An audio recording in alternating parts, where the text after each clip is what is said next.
there, it's Anne, the chocolate farmer, once again.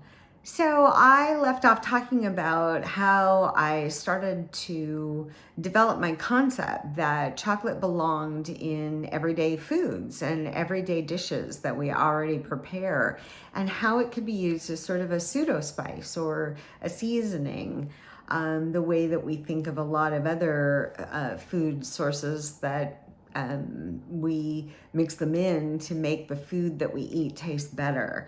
And why I started with vegetables is I really advocate that we need to be eating more vegetables, people. We need to learn how to make vegetables that excite us and interest us.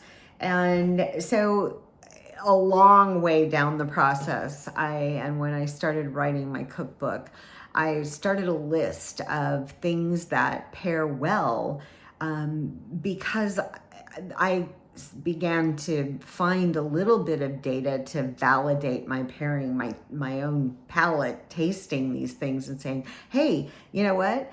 Cocoa powder and carrots really get along well. I mean, we know that chocolate loves dairy, and we know that chocolate loves fruit and liquor.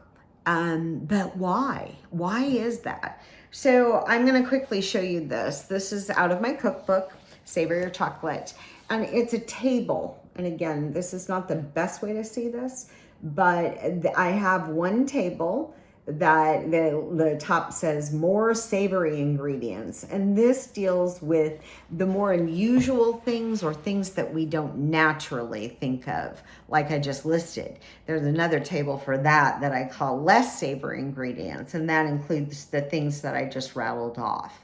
Alcohol, liquor and wines, fruits, floral things like lavender, honey, elderberry, chamomile. We know all of those things go well with chocolate. Dairy.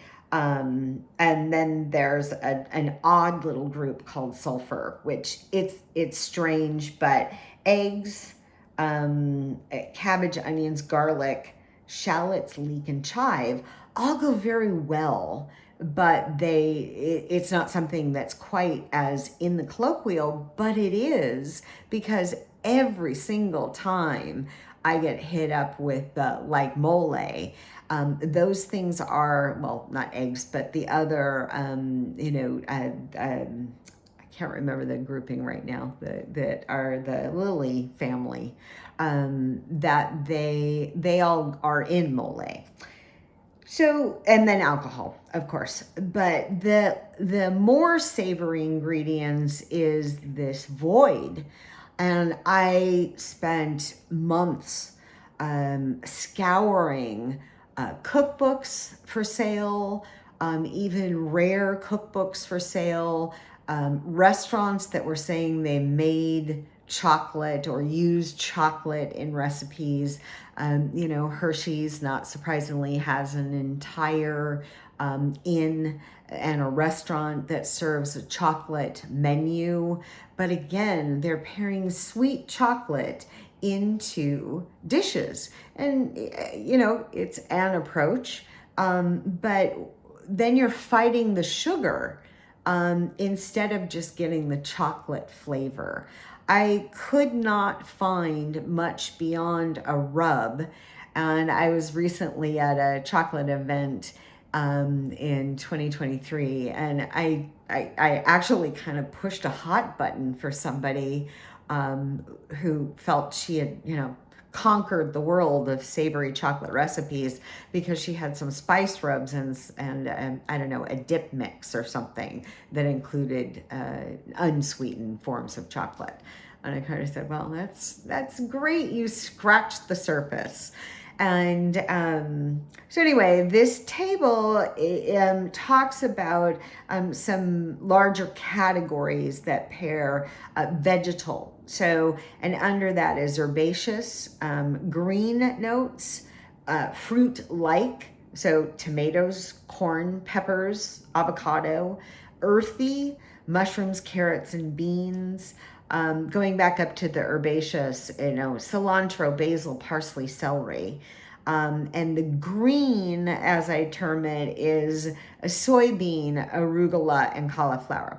Now, those are just some examples, and I read those out because those are all things that I pair with the recipes in my cookbook. And I bolded those items in the table. So if you're curious about finding out how those things pair, but the bigger point about these tables and about the cookbook in general is to teach all of you that you can figure out the same thing that it took me, 3.5 years to figure out, which is, how do you integrate unsweetened chocolate into your favorite recipes or a favorite or well-known recipe. And again, I'm a lawyer, so I like it depends or disclaimers. I have a disclaimer in my cookbook that I said, you know what, my recipes are not extraordinary. They're intentionally ordinary to teach everybody that and to inspire people to experiment with chocolate as a seasoning. Thanks for listening.